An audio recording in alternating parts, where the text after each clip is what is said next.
Очень хорошо, что вы пришли.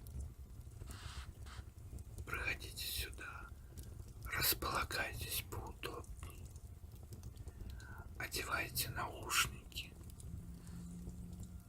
и слушайте. Сегодня мы читаем рассказ Говарда Филлипса Лавкрафта «Безымянный город».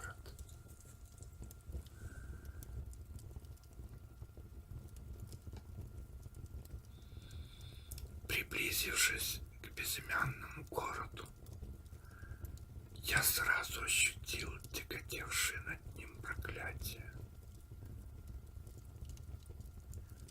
Я ехал по мрачной выжженной равнине, залитой лунным светом, и еще издали увидел его. Таинственно и зловеще выступал он из песков.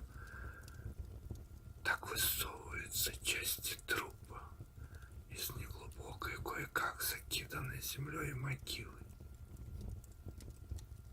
Ужасом веяло от истонченных веками камней этого пережившего великий потоп древнего чуда, этого пращура, самый старый из пирамид, а исходившее от него легкое дуновение, казалось, отталкивало меня и внушало мысль отступиться от жутких древних тайн, которых не знает и не должен знать ни один смертный. Далеко в Аравийской пустыне лежит безымянный город, разрушенный, безмолвный. Его низкие стены почти полностью занесены песками тысячелетий. Этот город стоял здесь задолго до того, как были заложены первые камни Мемфиса и опошенные кирпичи, из которых воздвигли Вавилон.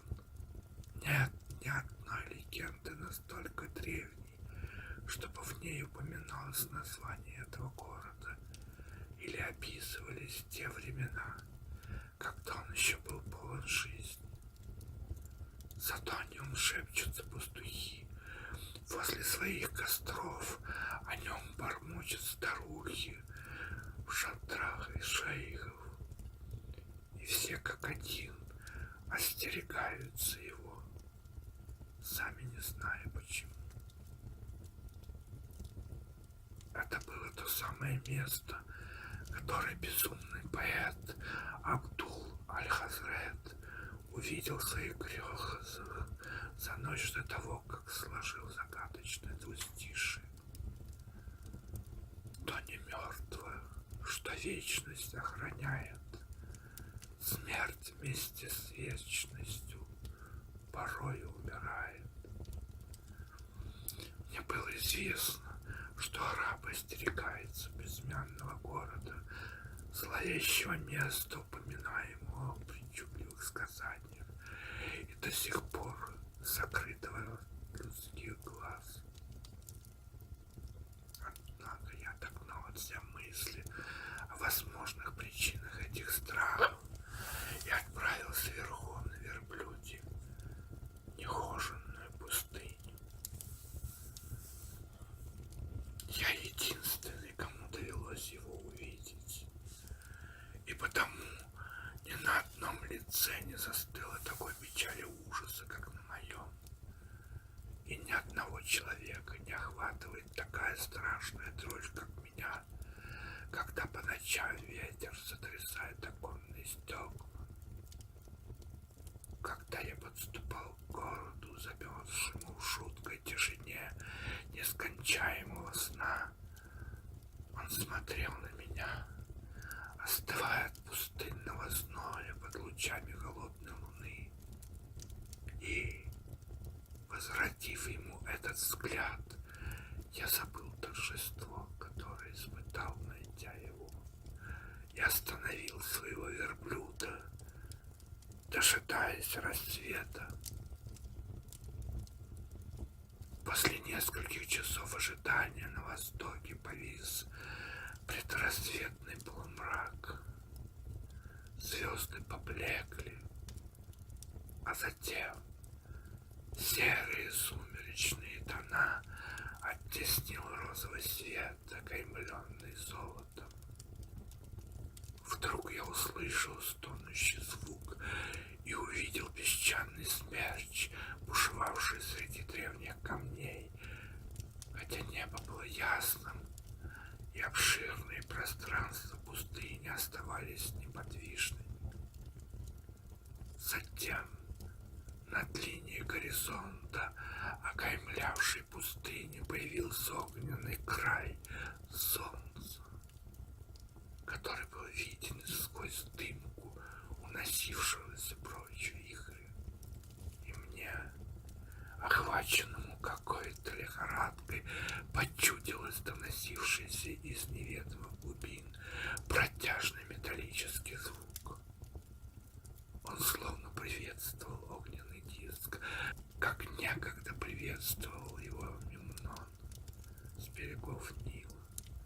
В ушах моих стоял звон, воображение бурлило, пока я неспешно погонял своего верблюда, приближаясь к этому затерянному в песках безмолвному месту, которое из всех живущих на земле удостоился созерцать сиятельно. Я бродил тут и там, среди бесформенных фундаментов домов, не находя ничего похожего на резьбу и надписи, которые напоминали бы о людях, если то были люди, построивших город и живших в нем необозримое число лет назад.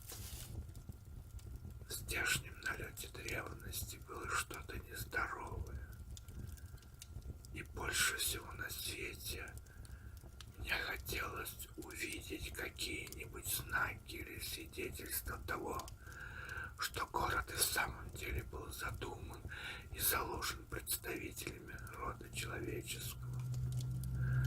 Сами пропорции и размеры этих развалин вызывали у меня какие-то неприятные ассоциации, располагая набором инструментов и снаряжения.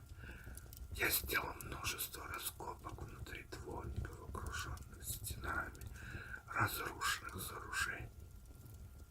Однако дело продвигалось медленно, и я не обнаружил ничего существенного. С наступлением лунной ночи я почувствовал дуновение прохладного ветра, а вместе с ним новый приступ отступившего было страха, и не решился заночевать в городе.